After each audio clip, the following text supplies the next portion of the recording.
What's up, everyone? It's your boy Infrar-Ed. Welcome to the Scout Reports. Today I'm bringing you an anime review of Mobile Suit Gundam Iron-Blooded Orphans Season 2 Episode 6. My God, saying that title is getting just as long as me saying the JoJo's Bizarre Adventure title. But anyway, to the episode, Season 2 Episode 6. For all intents and purposes, this was really just a setup episode as things are really about to hit the fan next week as my boy Farid is about to enter the battlefield, and it's well overdue as we haven't seen him go in quite some time. But before I get to the review, I would like to address something, and I would like to thank everybody that lets me know when I misspeak things or I pronounce words incorrectly, because I'm still a fairly new YouTuber. Sometimes I still have a little bit of cold feet when I get in front of this camera, so I mess up sometimes, and when I mess up, feel free to let me know. I really do appreciate it because I work to try to make this thing as good as possible, but I'm still trying to get my feet wet even though it has been a while. So with that being said, the character Akihiro, I've been calling this guy for probably the entire season, so yeah, sorry about that. Also for the pronunciation of his Gundam, which is the Gusion, and I've been calling it Guisen. And I did get down the Abraru Defense Force, so I did get that right this week. But anyway, with that being said, enough of that. Again, thanks for correcting me. I don't mind when you guys correct me. I take feedback pretty well. It makes things better. So okay, back to the episode. The biggest thing about this episode as the Takaki arc continues is that we got a little bit of focus on the character Aston, who I call Akihiro 2.0, because you can really see the parallels between him and Akihiro from season 1 of this series, as he's human Derbis. He feels that his life doesn't mean anything. He feels that all he needs to do is just go out there and fight and everything will be fine. And now with this guy Galan, who has been appointed the captain of the Abraru forces, on top of Tekadons, he's been in charge of leading this entire thing. You can see the marionette pieces being put over this kid, as Aston said, you know what, I don't care who I follow, because Takaki feels uncomfortable following someone else besides Orga. I mean, he really doesn't feel right about this entire situation, while Aston is more along the lines of, as long as he's being treated well or being treated better than he was, he doesn't care. He'll go out there and fight and give his life for everyone. I'm pretty sure that's going to change, but there's a little bit of darkness there, as you know the whole point of this is to wipe out the Earth Federation before the rest of the Tekadon gang can get there and help. But Radimus is like, you know what, you did a very good job with training these kids, Galan. I'm really impressed by that. And Galan's like, well, you were right about them. They're dogs, they're animals, they're not people, they're just war objects. And as long as you feed them and pet them every now and then, just like a dog, they will be loyal to you. Especially Aston, I really like him. So you can see him probably trying to pluck this kid away from Tekadon, and I hope that he doesn't go that way, because he's just going to be used as a weapon. At least in Tekadon, yeah, things are a little bit rough, they're on the come up, but you have a family. Versus going to this guy, you really will be the human Derbis that you are used to.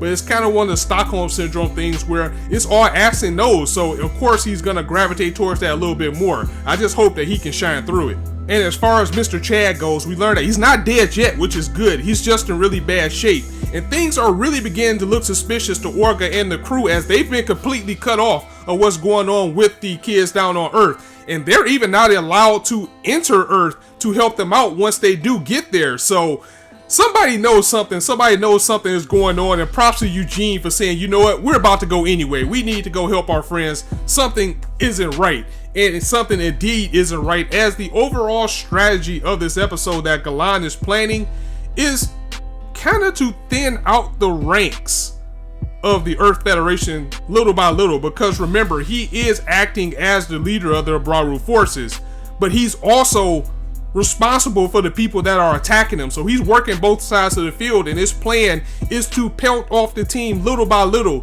even doing little strategic retreats, and then send them right back into the war before they can replenish. And that's thinning their numbers little by little, and it's also covering up him basically using friendly fire to take out these kids, and it doesn't make them look suspicious at all or anything too. It just seems like they're trying to keep fighting and fighting, and it's just getting to a stalemate. Of course, he does save face by coming in and helping Takaki at one point to show that, yeah, I'm on your side, you guys can trust me, haha, I'm totally not evil at all. But in the end, again, he's just trying to thin them out little by little, as they've been fighting for about 2 or 3 weeks now, and there's still quite some time off before Tekkadan can get there to help them. And the overall plan is to make sure that there's not anything left when Tekkadan finally does arrive. We got some characterization with Mikazuki as well, as he's really is beginning to open up to the role of being a mentor to this Hack Midi kid who just wants to get in there, he wants to get a mobile suit, he wants to fight. But Mikazuki actually tells him, you know, little pointers that he needs. He's like, go work on your Shinden. Like, I already did that. Okay, well, go train. I already did that. Go read or something. I already did that. I want to get out there and fight. But Mikazuki tells him to rest.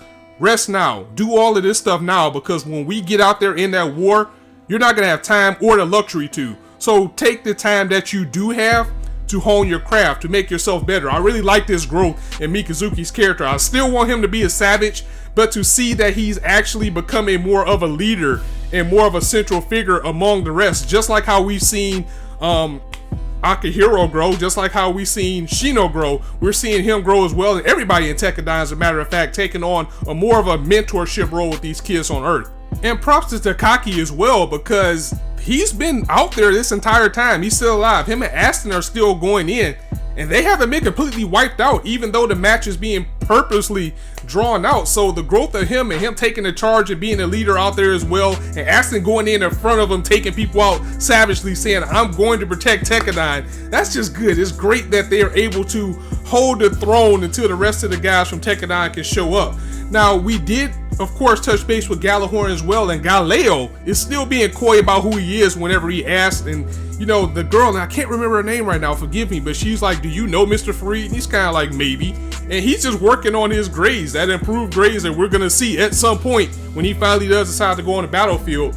But Rustal brings up something very interesting about Fareed and the character himself. You know, I love this character, but I never know what side of the field he's going on, because while this battle is going, you know that Tekkadan has an agreement with Gjallarhorn. He could have went in there and helped at any time. Rustal pointed out that I wonder how long he's going to wait, because the longer he doesn't do something and end this battle quickly that's being purposely drawn out by somebody that I hired, the worse it's going to make him look as his reputation. If he's trying to build Gjallarhorn back as the defense unit of that planet, he needs to move in quick, and then Fareed finally does decide to go in and help, because his reputation is taking a hit. And he says to himself, you know, this battle's been going on for a month now. We need to go ahead and clean this up. So it's good that he's going in, but at the same time, I was wondering why he's taking so long. Really starting to wonder about him as a character to begin with, but I absolutely love it. You need that type of character in this series. There's always that Char clone. There's always that moral great character. And I know I was saying last week that I feel that I can completely trust him, but there's always that little bit there that makes me say, wait a minute, you're trying to stab the knife in my back after you hug me. So there's that.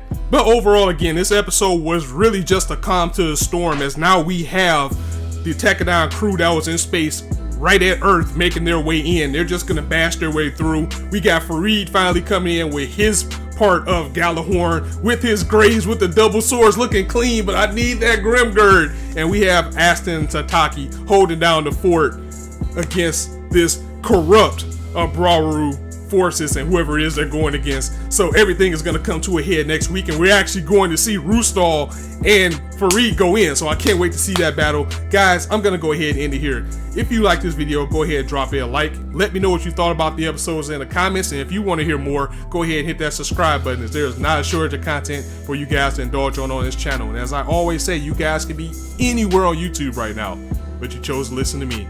I really appreciate that, so thanks for stopping by. On that note, it's your boy Infrar-Ed signing out.